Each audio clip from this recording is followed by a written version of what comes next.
Well, I'm very glad that I've been a bit busy today, so I haven't seen much of the Labour conference, which I think for my blood pressure is a good thing, because I saw about 2 seconds of Keir Starmer and I had to turn it off for my physical health, like I've talked to before. He literally makes my blood pressure just go like that, or my brain feels like it's going to explode. He's the most disingenuous man I think I've ever come across. Like, if somebody literally was to peel away his face and there would be a metal droid there, I wouldn't actually be that shocked.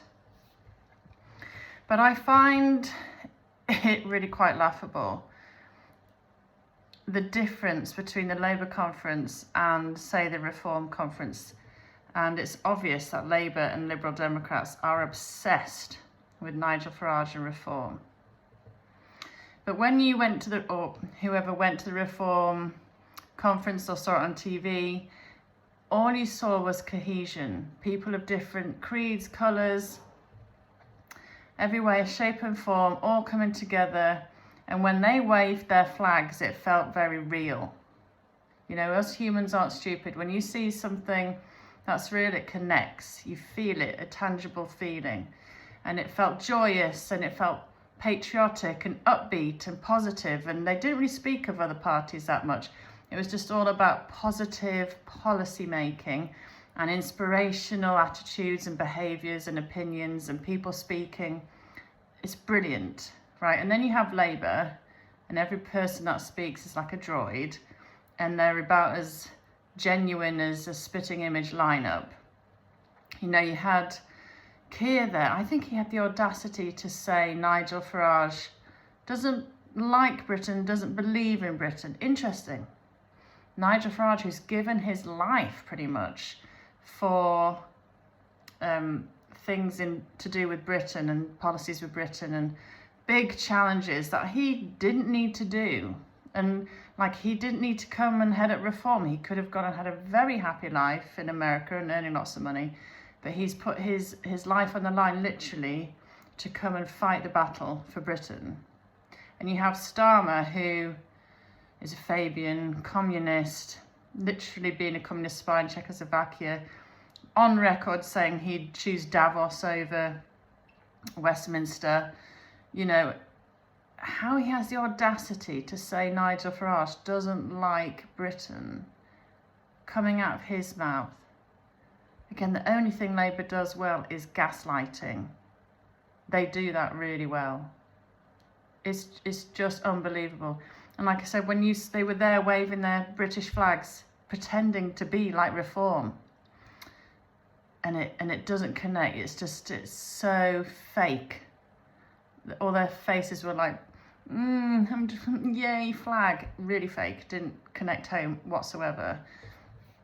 And I hope most people see through that. They're trying to tell you to hate Reform, yet trying to be like them, you know.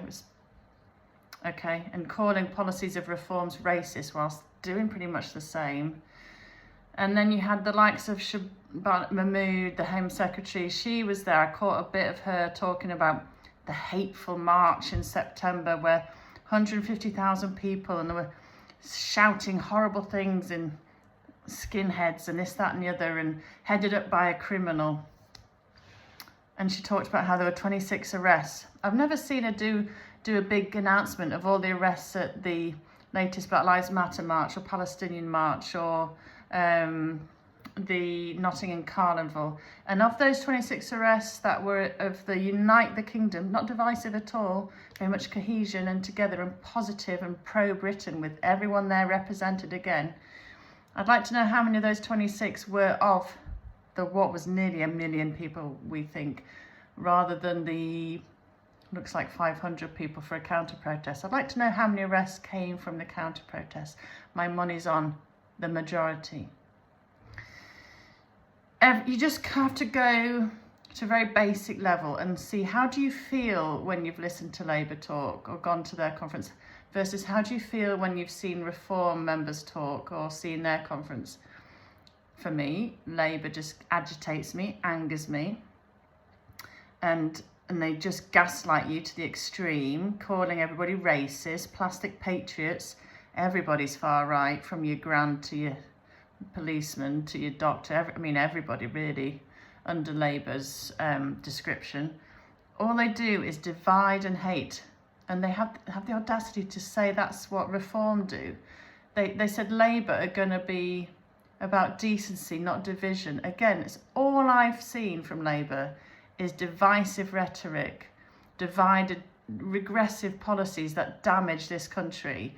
And then, whether it's Chagos Islands or giving China a global hub in London against the best wishes of our intelligence systems, killing our industries, destroying free speech. The list, is endless.